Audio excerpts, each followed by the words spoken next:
കഥ നഖക്ഷതങ്ങൾ. രചനയും അവതരണവും ശൈലജ ടീച്ചർ. സരള ക്ലോക്കിലേക്ക് നോക്കി. സമയം 9 മണി കഴിഞ്ഞിരിക്കുന്നു. കനത്ത മഴ വരുന്ന ലക്ഷണവുമുണ്ട്. ഇന്നും മുതലാളിയുടെ വഴക്ക് കേൾക്കേണ്ടി വരുമല്ലോ എന്നോർത്തപ്പോൾ അവൾക്ക് പേടി തോന്നി. അലക്കിയ തുണികൾ വേഗം അയയിലിട്ട് അകത്തേക്ക് നോക്കിക്കൊണ്ട് ഉച്ചത്തിൽ വിളിച്ചു, മോളെ മോളെ, ഇനിയും എഴുന്നേറ്റില്ലേ? വേഗം വാ, അമ്മ കുളിപ്പിച്ചു തരാം. ഇന്നും വൈകിയല്ലോ ഈശ്വര. അവൾ തോർത്തും സോപ്പും എടുത്ത് കുളിമുറിയിൽ കയറി തലയിൽ കൂടി ഒരു ബക്കറ്റ് വെള്ളമൊഴിച്ച് തലമുടി നന്നായി തുവർത്തിക്കൊണ്ട് പുറത്തിറങ്ങി. വീണ്ടും മോളെ വിളിച്ചെങ്കിലും അവൾ വരികയോ വിളി കേൾക്കുകയോ ഉണ്ടായില്ല. ഈ കുട്ടി ഇനിയും ഉണർന്നില്ലേ? എന്തൊരു ഉറക്കമാണിത്. സരള അകത്തേക്ക് കയറിപ്പോയി.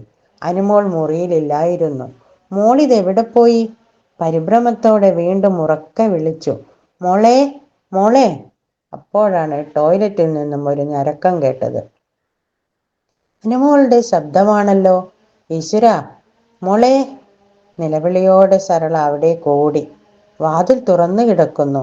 തറയിൽ ചുമരും ചാരി ഇരിക്കുന്നു അനുമോൾ. കയ്യിൽ ചുരുട്ടിപ്പിടിച്ചിരിക്കുന്നു അവളുടെ അടിവസ്ത്രം. വല്ലാതെ പേടിച്ചരണ്ടതുപോലുള്ള മോളുടെ മുഖം കണ്ടപ്പോൾ സരളയ്ക്ക് പരിഭ്രമമായി. അവൾ വേഗം മോളിയെടുത്ത് അവളുടെ കയ്യിൽ നിന്നും അടിവസ്ത്രം വാങ്ങി. അത് നിവർത്തിയപ്പോൾ കണ്ട കാഴ്ച അവളെ പരിഭ്രാന്തയാക്കി. അതിൽ രക്തക്കറ തെളിഞ്ഞു നിൽക്കുന്നു. ഇതെങ്ങനെ സംഭവിച്ചു? എൻ്റെ കുഞ്ഞിന് എന്തു പറ്റി? അവൾ മകളെ നെഞ്ചോടമർത്തി പൊട്ടിക്കരഞ്ഞു.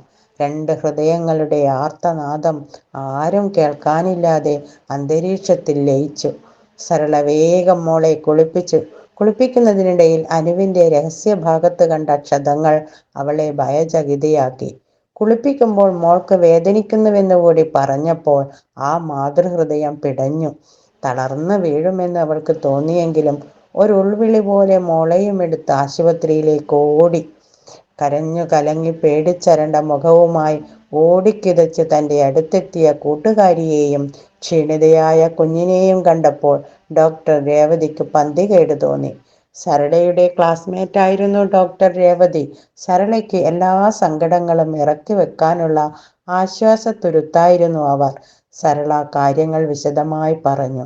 ഭയവും ദുഃഖവും കൊണ്ട് ആ അമ്മയുടെ ശബ്ദം ഇടറുകയും കണ്ണുകൾ നിറഞ്ഞു തുളുമ്പുകയും ചെയ്യുന്നത് കണ്ടപ്പോൾ ഡോക്ടർ തൻ്റെ സഹപാഠിയുടെ തോളിൽ കൈവച്ച് അനുമോളെ ചേർത്ത് പിടിച്ചുകൊണ്ട് ആശ്വസിപ്പിച്ചു.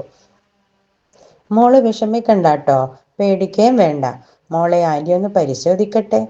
അവർ അനുമോളെ വിശദമായി പരിശോധിച്ചു. നേഴ്സിനെ വിളിച്ചു രക്തസാമ്പിൾ എടുത്ത് പരിശോധിക്കാൻ വേണ്ടുന്ന നിർദ്ദേശങ്ങൾ നൽകി. സരളയെ വിളിച്ചു. സരള, ഞാൻ പറയുന്നത് ശാന്തമായി ശ്രദ്ധിച്ച് കേൾക്കണം. ഭാഗ്യത്തിന് മോൾ കരുതാത്തതൊന്നും സംഭവിച്ചിട്ടില്ല. ഒന്ന് പേടിപ്പിക്കാനായി, അത്ര മാത്രമേ ഉണ്ടായുള്ളൂ. നീ സമാധാനമായിട്ടിരിക്കൂ.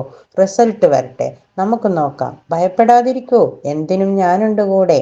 മോൾക്ക് എന്ത് പറ്റിയതാണ് ഡോക്ടർ? എനിക്ക് പേടിയാകുന്നു എൻ്റെ കുഞ്ഞ്. സരളാക്ക് തല കറങ്ങുന്നത് പോലെ തോന്നി. അവൾ കുഴഞ്ഞു പോകുന്നുണ്ടായിരുന്നു. ഡോക്ടർ അവളെ ആശ്വസിപ്പിച്ച് ധൈര്യം നൽകി. നീ ഇങ്ങനെ നെർവസ് ആകാതെ, ആത്മസംയമനമാണ് വേണ്ടത്. ക്ഷമയോടെ കാര്യങ്ങൾ നല്ലപോലെ ചിന്തിച്ച് കൈകാര്യം ചെയ്യണം. അതിന് നീ ധൈര്യമായി സഹകരിക്കണം. കുറച്ചു സമയം മറ്റ് രോഗികളെ മുറിയിലേക്ക് കടത്തിവിടാതെ ശ്രദ്ധിക്കാൻ നേഴ്സിന് നിർദ്ദേശം നൽകിക്കൊണ്ട് ഡോക്ടർ സരളയെയും കുട്ടി അവരുടെ പ്രൈവറ്റ് റൂമിൽ ഇരുന്നു കൊണ്ട് സംസാരിച്ചു. സരളയും മോളും മാത്രമാണോ വീട്ടിലുള്ളത്? അതെ ഡോക്ടർ. അനുമോളുടെ അച്ഛൻ മാസത്തിലൊരിക്കലാണ് വരുന്നത്. സ്കൂൾ അവധി ദിവസങ്ങളിൽ അനുമോൾ എന്തു ചെയ്യും? ഞാൻ കൂടെ കൊണ്ടുപോകും ഡോക്ടർ. അവിടെ മുതലാളിക്ക് വലിയ ഇഷ്ടമാണ് മോളെ. അദ്ദേഹത്തിൻ്റെ ഭാര്യയ്ക്കും മകനും മോളോട് നല്ല സ്നേഹമാണ്. മോൾക്കും അവരെ നല്ല ഇഷ്ടമാണ്. ഇന്നലെ മോൾ ആരുടെ വീട്ടിലായിരുന്നു? അവരുടെ തുണിക്കടയിലോ അവരുടെ വീട്ടിലോ? അവരുടെ വീട്ടിലായിരുന്നു ഡോക്ടർ. ഇന്നലെ മുതലാളിയുടെ മകന്റെ പിറന്നാളായിരുന്നു. മോൾക്കും പുതിയ വസ്ത്രം തന്നിരുന്നു. അത് ധരിച്ചാണ് അവൾ പോയത്. പാർട്ടി എപ്പോഴായിരുന്നു? സരള പങ്കെടുത്തില്ലേ? രാത്രിയായിരുന്നു പാർട്ടി. തുണിക്കടയിലെ ജോലി കഴിഞ്ഞ് ഞാൻ അവിടെ എത്തുമ്പോൾ പാർട്ടി കഴിയാറായിരുന്നു.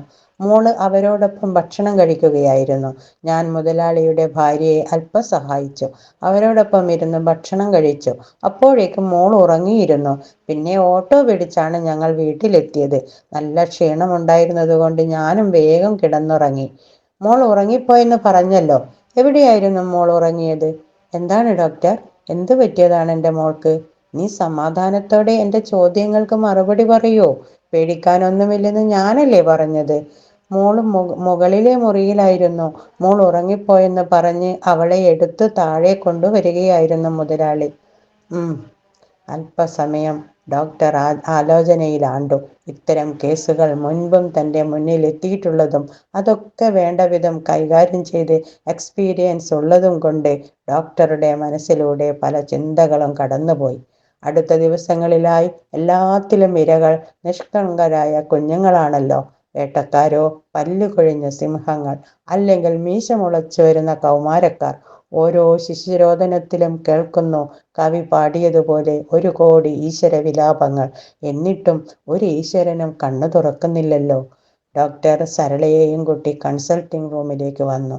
പുറത്ത് കാത്തു നിൽക്കുന്ന രോഗികളെ പരിശോധിക്കാൻ തുടങ്ങി. സിസ്റ്റർ അനുമോളുടെ ബ്ലഡ് റിസൾട്ടുമായി അവിടേക്ക് വന്നു. റിസൾട്ട് പരിശോധിക്കുന്നതിനിടെ ഡോക്ടറുടെ മുഖത്ത് പടർന്ന രോഷം സരള ശ്രദ്ധിക്കുന്നുണ്ടായിരുന്നു. ഫാനിന്റെ ചുവട്ടിലിരുന്നിട്ടും അവൾ നന്നായി വിയർത്തു.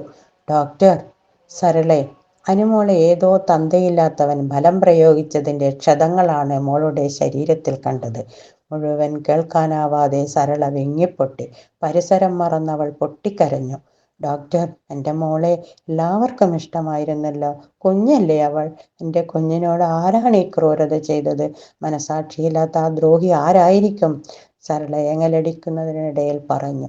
നീ ഒച്ച വെക്കാതെ, പുറത്തുള്ളവർ കേൾക്കും. ഇപ്പോൾ ഇതാരും അറിയാൻ പാടില്ല. സൂക്ഷിച്ച് കൈകാര്യം ചെയ്യണം. ഇന്നലത്തെ പാർട്ടിയിൽ മദ്യലഹരിയിൽ ഏതോ പിശാച് ചെയ്തതാണ്. മോള് നന്നായി ഭയപ്പെട്ടിട്ടുണ്ട്. അവൾ അവിടെ നിന്നും കഴിച്ച ഭക്ഷണത്തിൽ ഉറക്ക ഗുളിക കലർത്തിയിരിക്കുന്നു. ആരായാലും മുൻകൂട്ടി പ്ലാൻ ചെയ്തതാണ്. അവർ ഉദ്ദേശിച്ചതുപോലെ നടക്കാത്തത് നമ്മുടെ ഭാഗ്യം. ചിലപ്പോൾ അവിടെ ആരെങ്കിലും വന്നു കാണാം. അനുമോളോട് ചോദിച്ചിട്ട് മോൾ ഒന്നും പറയുന്നില്ല. പേടിച്ച് കരയുകയാണുണ്ടായത്. കുഞ്ഞല്ലേ, മോൾക്ക് മനസ്സിലായി കാണില്ല അവരുടെ ദുരുദ്ദേശം. സ്നേഹം കൊണ്ടാണെന്ന് കരുതി കാണും. കൂടുതൽ പറയാൻ ഡോക്ടർക്ക് കഴിയുന്നില്ല. ഒരു പെറ്റമ്മയോട് എങ്ങനെ പറയും? അവൾക്കത് താങ്ങാനാവില്ലല്ലോ.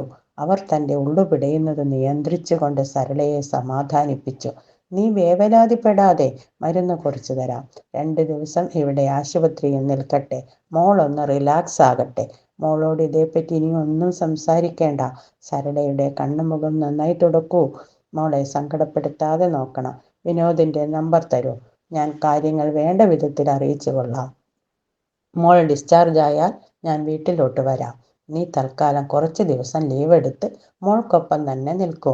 മോൾക്ക് നല്ല കൗൺസിലിംഗ് കൊടുക്കണം. അതൊക്കെ ഞാൻ ഏർപ്പാടാക്കിക്കൊള്ളാം. സിസ്റ്റർ അനുമോളെയും കുട്ടി അവരുടെ അടുത്തെത്തി. അവളുടെ മുഖത്തെ ഭയവും ക്ഷീണവും വിട്ടുമാറിയിരുന്നില്ല. അനു, 2 ദിവസം നമുക്ക് ഇവിടെ നിൽക്കാം ട്ടോ. അത് കഴിഞ്ഞ് ആന്റി വീട്ടിൽ വരാം. ഡോക്ടർ അവളുടെ കവിളിൽ തലോടിക്കൊണ്ട് പറഞ്ഞു. മോളൊന്ന് ചിരിക്കൂ. ഒന്നും പേടിക്കണ്ടാട്ടോ, ആന്റിയുണ്ട് കൂടെ. ഡോക്ടർ മനസ്സിലോർത്തു. മുറിവേറ്റ ഹൃദയങ്ങളാണ് രക്ഷയ്ക്കായി തൻ്റെ അടുത്തെത്തിയിരിക്കുന്നത്. ശരീരത്തിനേൽക്കുന്ന മുറിവുകൾ പെട്ടെന്നുണങ്ങും. പക്ഷേ മനസ്സിനേൽക്കുന്ന ഇത്തരം മുറിവുകൾ ജീവിതകാലം മുഴുവൻ വേട്ടയാടിക്കൊണ്ടിരിക്കും. ആ നീറ്റൽ ഒരിക്കലും അണിഞ്ഞില്ലെങ്കിൽ ഭാവി ജീവിതത്തെ അത് സാരമായി ബാധിക്കും. അതിനനുവദിച്ചുകൂടാ. 2 പേരെയും ആശ്വസിപ്പിച്ചിട്ട് വാർഡിലേക്ക് മാറ്റി. ഡോക്ടർ വീണ്ടും പരിശോധന തുടങ്ങി. ഡോക്ടർ വളരെ ശ്രദ്ധയോടെ തന്ത്രപൂർവ്വമാണ് കാര്യങ്ങൾ കൈകാര്യം ചെയ്തത്. ഇത്തരമൊരു വിഷയമാകുമ്പോൾ സൂക്ഷ്മതയും ജാഗ്രതയും ആവശ്യമാണ്. സംശയത്തിന്റെ നിഴലിൽ പലരും വന്നേക്കാം. എന്നാൽ ശരിയായ തെളിവില്ലാതെ ഒന്നും പുറത്തു പറഞ്ഞുകൂടാ. ആരെയും കണ്ണടച്ച് വിശുദ്ധനാക്കാനോ കുറ്റവാളിയാക്കാനോ പറ്റില്ല. ചെവിയറിയാതെ സത്യം പുറത്തു കൊണ്ടുവരണം. കുറ്റവാളി രക്ഷപ്പെട്ടുകൂടാ. അനുമോളുടെ ഭാവിക്ക് ദോഷം വരാത്ത വിധത്തിൽ വേണം മുന്നോട്ട് നീങ്ങാൻ. തൻ്റെ സുഹൃത്തും പ്രൈവറ്റ് ഡിറ്റക്റ്റീവുമായ രതീഷിന്റെ സഹായം ഈ വിഷയത്തിൽ തേടിയത് വളരെയേറെ ആലോചിച്ചതിന് ശേഷമാണ്. അവനാകുമ്പോൾ രഹസ്യമായി വേണ്ട രീതിയിൽ പോലീസ് ബുദ്ധിയിൽ പ്രവർത്തിക്കുമെന്ന വിശ്വാസമുണ്ടായിരുന്നു അവർക്ക്. മുതലാളിയുടെ വീടും തുണിക്കടയുമായി ബന്ധപ്പെട്ട് പലരും സംശയക്കണ്ണിലാണ്. പിറന്നാൾ പാർട്ടിയുടെ ഫോട്ടോയും സംഘടിപ്പിച്ചിരുന്നു. ഒരാഴ്ചയ്ക്ക് ശേഷം ഡോക്ടർ തന്റെ സുഹൃത്തും പ്രൈവറ്റ് ഡിറ്റക്റ്റീവുമായ രതീഷും ഒന്നിച്ച് സരളയുടെ വീട്ടിലെത്തി. ചെന്നൈയിലായിരുന്ന സരളയുടെ ഭർത്താവ് വിനോദ് സ്ഥലത്തെത്തിയിരുന്നു. രണ്ടുപേരെയും കണ്ടപ്പോൾ സരളയും മോളും പുഞ്ചിരിച്ചെങ്കിലും അവരുടെ മുഖത്തെ ഭീതി വിട്ടൊഴിഞ്ഞിരുന്നില്ല. വിനോദിന് ഡോക്ടറുടെ വാക്കുകളിലുള്ള വിശ്വാസം മുഖത്ത് പ്രകടമായിരുന്നു. ഡോക്ടർ കയ്യിൽ കരുതിയ ചോക്ലേറ്റ് അനുമോൾക്ക് കൊടുത്തു. രതീഷ് വിനോദുമായി അല്പം മാറി നിന്ന് സംസാരിക്കുമ്പോൾ രേവതി അനുമോളുമായി കുശലം പറഞ്ഞുകൊണ്ട് മുറ്റത്തേക്കിറങ്ങി. അവളെ ചേർത്ത് പിടിച്ചുകൊണ്ട് നടക്കുന്നതിനിടയിൽ പല കാര്യങ്ങളും പറഞ്ഞു. അതിനിടയിൽ കൂടി തനിക്കറിയേണ്ടതൊക്കെ ചോദിച്ച് മനസ്സിലാക്കി. മോൾക്കുണ്ടാകുന്ന ഭാവമാറ്റങ്ങളും സശ്രദ്ധം നിരീക്ഷിച്ചു. ഇവരെ ശ്രദ്ധയോടെ വീക്ഷിച്ചുകൊണ്ടായിരുന്നു രതീഷ് വിനോദുമായി സംസാരിച്ചത്. അന്നത്തെ ആഘോഷത്തിന്റെ ചില ഫോട്ടോകൾ കാണിച്ചപ്പോൾ അനുമോൾക്കുണ്ടായ ഭാവമാറ്റം ഡോക്ടറുടെ ശ്രദ്ധയിൽപ്പെട്ടപ്പോൾ അവരുടെ മനസ്സിലൂടെ ചില ചിന്തകൾ കടന്നുപോയി. പക്ഷേ ഒന്നും പുറത്തു കാണിക്കാതെ സരളയുമായും സംസാരിച്ചു. ഫോട്ടോസും കാണിച്ചു. അവളുടെ മുഖത്ത് സംശയത്തിന്റെ നിഴലാട്ടം കണ്ടില്ല. എങ്കിലും ഭീതിയോടെ സരള ചോദിച്ചു, ഡോക്ടർക്ക് എന്തെങ്കിലും വിവരം കിട്ടിയോ? വിവരങ്ങൾ അന്വേഷിച്ചു വരികയാണ്, വേഗം തന്നെ കണ്ടുപിടിക്കും. പോലീസിൽ അറിയിക്കണ്ടേ ഡോക്ടർ? അറിയിക്കണം വിനോദ്. അതിനു മുമ്പ് വിശദമായും വ്യക്തമായും എല്ലാം അറിയണം. തെളിവ് ശേഖരിക്കണം. മോൾക്ക് പേര് ദോഷം വരാത്ത വിധത്തിൽ കൈകാര്യം ചെയ്യണം. ദേവേട്ടന്റെ ക്ലാസ്മേറ്റാണ് സ്ഥലം SI. അദ്ദേഹവുമായി സംസാരിച്ച് വേണ്ടതുപോലെ ചെയ്യാം. ഡോക്ടർ, മോൾക്ക് എന്തെങ്കിലും കുഴപ്പമുണ്ടാകുമോ? Police case. സരളയുടെ വേവലാതി കേട്ടപ്പോൾ ഡോക്ടർ അവളെ സമാധാനിപ്പിച്ചു. അവിവേകമല്ല വേണ്ടത്, വിവേകവും ജാഗ്രതയുമാണ്. ഇനി ഒരു അനുമോൾക്കും ഈ ഗതി വരരുത്. നിങ്ങൾ മോളെ നന്നായി ശ്രദ്ധിക്കുക. അവളുടെ ഭയം മാറി സന്തോഷമായിരിക്കട്ടെ. നിങ്ങൾ രണ്ടുപേരും മോളുടെ കൂടെ തന്നെ ഉണ്ടാകണം. നമുക്ക് പലതും ചെയ്യാനുണ്ട്. അമ്മമാർക്കൊരു ബോധവൽക്കരണ ക്ലാസ് കൊടുക്കണം. രതീഷ് ആകട്ടെ എല്ലാവരുടെയും മുഖഭാവങ്ങളും സംഭാഷണങ്ങളും സശ്രദ്ധം വീക്ഷിക്കുന്നുണ്ടായിരുന്നു. ചിലതൊക്കെ ഫോണിൽ സേവ് ചെയ്തു. എല്ലാവരോടും യാത്ര പറഞ്ഞു. ഡോക്ടറും രതീഷും അവിടെ നിന്ന് ഇറങ്ങുമ്പോൾ രണ്ടുപേർക്കും പ്രതി ആരായിരിക്കുമെന്നുള്ള ഒരു ഏകദേശ രൂപം ലഭിച്ചിരുന്നു. 2 ദിവസത്തിന് ശേഷം പോലീസ് ജീപ്പിൽ വിലങ്ങി വച്ചിരിക്കുന്ന ആ മനുഷ്യന്റെ മുഖം കണ്ട് സരള അന്തം വിട്ടുപോയി. കോപവും ഭയവും സങ്കടവും അത്ഭുതവും അവളുടെ മുഖത്ത് മാറി മാറി തെളിഞ്ഞു വന്നു. ഈശ്വരാ, ഈ മനുഷ്യനോ? ഞാൻ എൻ്റെ മകളെ വിശ്വസിച്ചേൽപ്പിച്ചത് ഈ ദ്രോഹിയുടെ കരങ്ങളിലായിരുന്നോ? തൻ്റെ മുതലാളിയായ വേലുച്ചാമിയെ എത്ര സ്നേഹത്തോടും ബഹുമാനത്തോടുമാണ് കണ്ടിരുന്നത്. ആട്ടിൻതോലണിഞ്ഞ ഈ ചെന്നായെ നിയമത്തിന്റെ മുൻപിൽ കൊണ്ടുവരാൻ കഴിഞ്ഞല്ലോ. ഈ വഞ്ചകനെ മനസ്സിലാക്കാൻ കഴിയാതെ പോയല്ലോ എനിക്ക്. എൻ്റെ ബുദ്ധിമോശവും ശ്രദ്ധക്കുറവും കൊണ്ട് എൻ്റെ മോൾ ഈ പീഡനം അനുഭവിക്കേണ്ടി വന്നല്ലോ. കുറ്റബോധത്താൽ ആ അമ്മ മനം നൊന്തു, ഹൃദയം പിടഞ്ഞു. അനുമോൾ ആ മനുഷ്യനെ കണ്ടയുടനെ അമ്മയുടെ പിന്നിൽ മറഞ്ഞു നിന്നു. മോളുടെ മുഖത്ത് നല്ല പേടി നിഴലിച്ചിരുന്നു. വിനോദിന്റെ മുഖം രോഷം കൊണ്ട് ചുവന്നു. ഹൃദയമുരുകിയ വേദനയിലും ആ നരാധമൻ നിയമത്തിന്റെ കൈപ്പിടിയിലായതിൽ ആശ്വാസം തോന്നി. അയാൾ തൻ്റെ ഭാര്യയെയും മകളെയും ചേർത്ത് പിടിച്ച് ഒരു തീരുമാനമെടുത്തു. അവരുടെ കൂടെ നിന്ന് ജോലി ചെയ്ത് കുടുംബത്തെ സംരക്ഷിക്കുമെന്ന്. തൻ്റെ പൊന്നുമോളെ ഒരു നോട്ടം കൊണ്ട് പോലും ആരും വേദനിപ്പിക്കാതെ ഇരിക്കാൻ ആ തീരുമാനം ഏറ്റവും അനുയോജ്യമാണെന്ന് വിനോദ് മനസ്സിൽ അടിവരയിട്ടു ചേർത്തു.